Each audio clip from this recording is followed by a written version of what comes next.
Good morning dear students.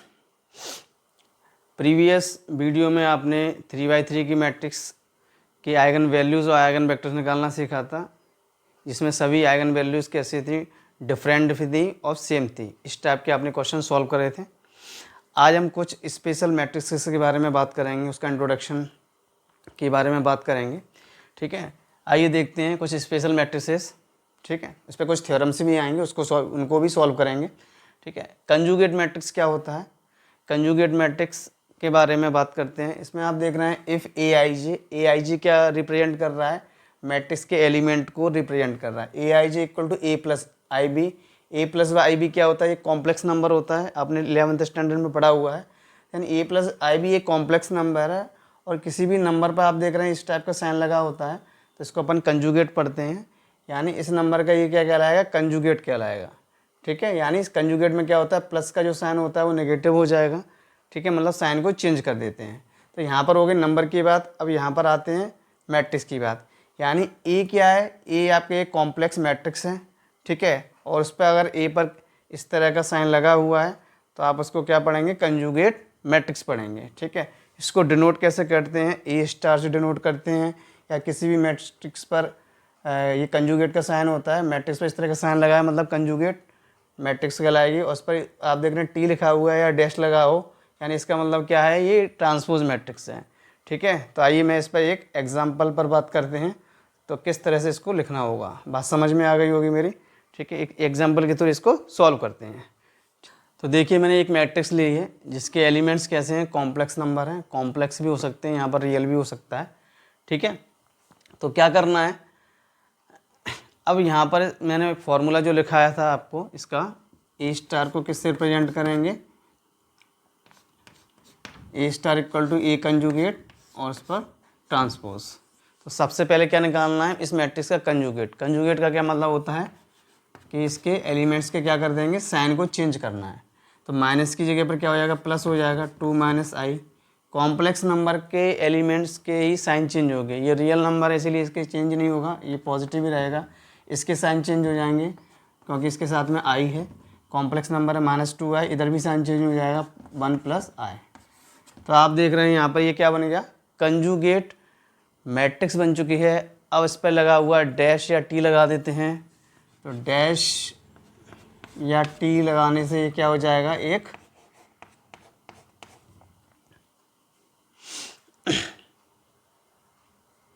Conjugate matrix बन जाएगी। इसको अपन इससे डिनोट करते हैं।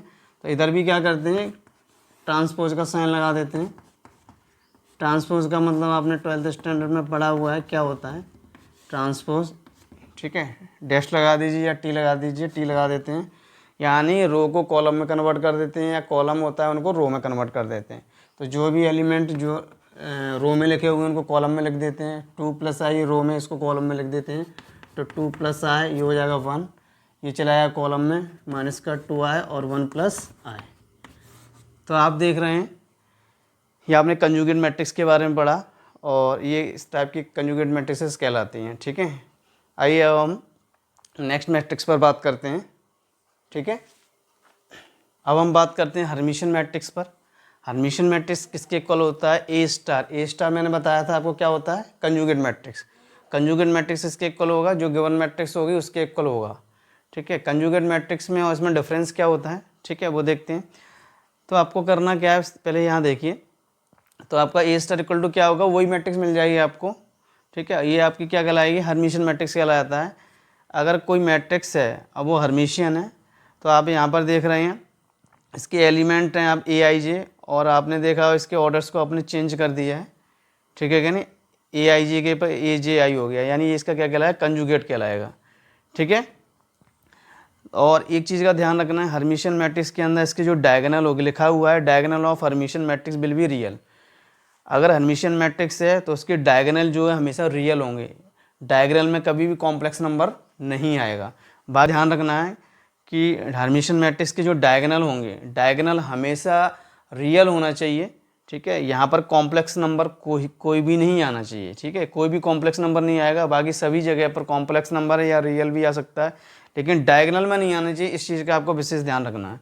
ठीक है, ये आपकी क्या कहलाती है, हर्मिशियन मैट्रिक्स। हर्मिशियन मैट्रिक्स पर स्क्यू हर्मिशियन मैट्रिक्स में और हर्मिशियन मैट्रिक्स में थोड़ा सा डिफरेंस है।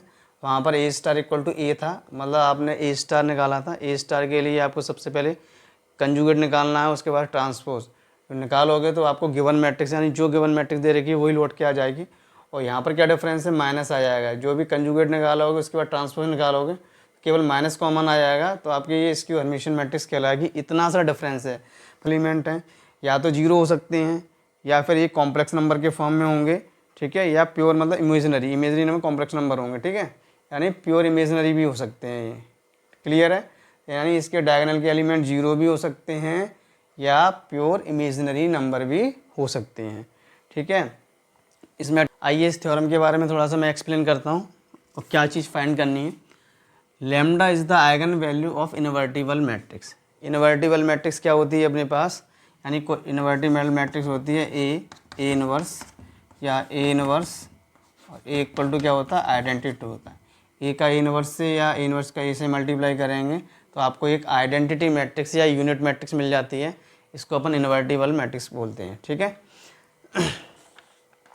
यानी कोई अपने पास एक इनवर्टिबल मैट्रिक्स है और उसका आइगन वैल्यूज़ क्या दे रखा है, लैम्डा दे रखा है। तो मैंने एक कैरेक्टरिस्टिक इक्वेशन आपको बताई थी, आपको ध्यान होगा, ठीक है, A minus lambda I equals to 0। यानी इस मैट्रिक्स के अंदर आप इसी की हेल्प से अपन इस थ्योरम को सॉल्व करेंगे। ए क्या होता है, जो भी गिवन मैट्रिक्स होगी उसको लेना है। तो यहाँ पर गिवन मैट्रिक्स क्या है, कोई भी गिवन मैट्रिक्स ए है और इसका इस मैट्रिक्स का क्या लैम्डा क्या आइगन वैल्यू है। तो ये किसका, ये किस मैट्रिक्स का क्या हो गया, ये आइगन वैल्यूज़ हो गया, और ये क्या हो गया अपने पास आइडेंटिटी मैट्रिक्स हो गई। अब इसी चीज़ में अपन को क्या रखना है, अब देखिए A upon lambda is the eigen value, ठीक है। तो क्या करेंगे, और किसका आइगन वैल्यूज़ है, ये इस मैट्रिक्स का। तो ए की जगह पर क्या आ जाएगा, एडजॉइंट आ जाएगा क्योंकि ये मैट्रिक्स है, ठीक है। और लैम्डा की जगह पर क्या आएगा, क्योंकि ये आइगन वैल्यूज़ है इस एडजॉइंट ए का, ठीक है। तो लैम्डा की जगह पर कितना रख देंगे, ये रख देंगे, ठीक है। और आई क्या आइडेंटिटी मैट्रिक्स है, जबकि थ्योरम अपन सॉल्व कर रहे हैं तो इसके लिए आपको एन बाई एन का आइडेंटिटी मैट्रिक्स लेना पड़ेगा। इसलिए यहाँ पर क्या ले लेते हैं, आई एन ले लेते हैं। तो लास्ट में जो है प्रूफ होके आपका ये आएगा, यानी इसकी हेल्प से आपको क्या करना है, ये सॉल्व कर लेना है। बात समझ में आ गई होगी, बहुत ही सिंपल थ्योरम है। आइए इसको आगे क्वेश्चन को सॉल्व करते हैं, इसका प्रूफ करते हैं, ठीक है। चलिए, तो लैम्डा क्या था, जो इन्वर्टिबल मैट्रिक्स थी उसका आइगन वैल्यूज़ आपको क्वेश्चन में दे रखा था।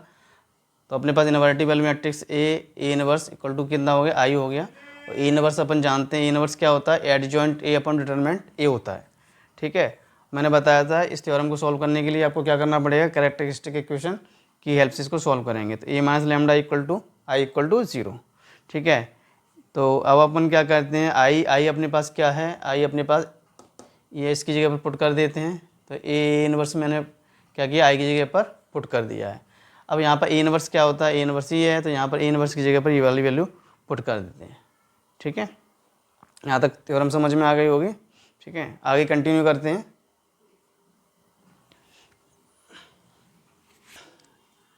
इस थ्योरम में क्या किया है, मैंने माइनस ए को कॉमन लिया है, माइनस ए कॉमन ले लिया है तो नेगेटिव वैल्यू थी वो पॉजिटिव कर दी है, और जो पॉजिटिव थी वो नेगेटिव कर दी है, ठीक है।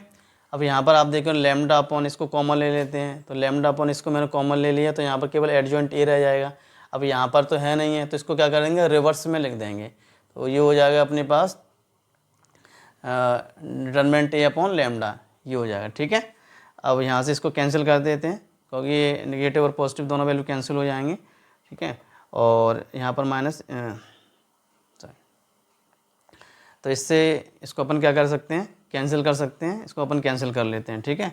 अब यहाँ पर क्या बचा है अपने पास, लैम्डा इक्वल टू ये बचा हुआ है, ठीक है। इसमें कंडीशन क्या थी, इसमें कंडीशन लिखी हुई लैम्डा की वैल्यू 0 नहीं होनी चाहिए, है ना, क्योंकि lambda is not equal to 0।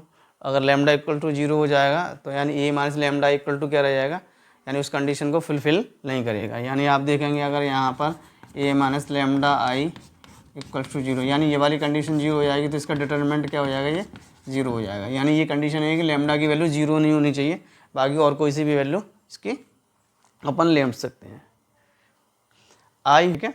और मैंने बताया था ये आपको प्रूफ करना था, हैंस प्रूफ्ड हो चुका है, ठीक है। एडजॉइंट ए, और ये आपका क्या आ गया, ये गिवन मैट्रिक्स हो गई एडजॉइंट ए, और ये इसकी आइगन वैल्यूज़ थी जो आपको दे रखी थी, और ये यूनिट मैट्रिक्स थी, ठीक है। आई होप ये थ्योरम आपको समझ में आई होगी। आशा करता हूँ आपको बेस्ट से बेस्ट सिखाने की कोशिश करूँगा। ठीक है, राधे राधे।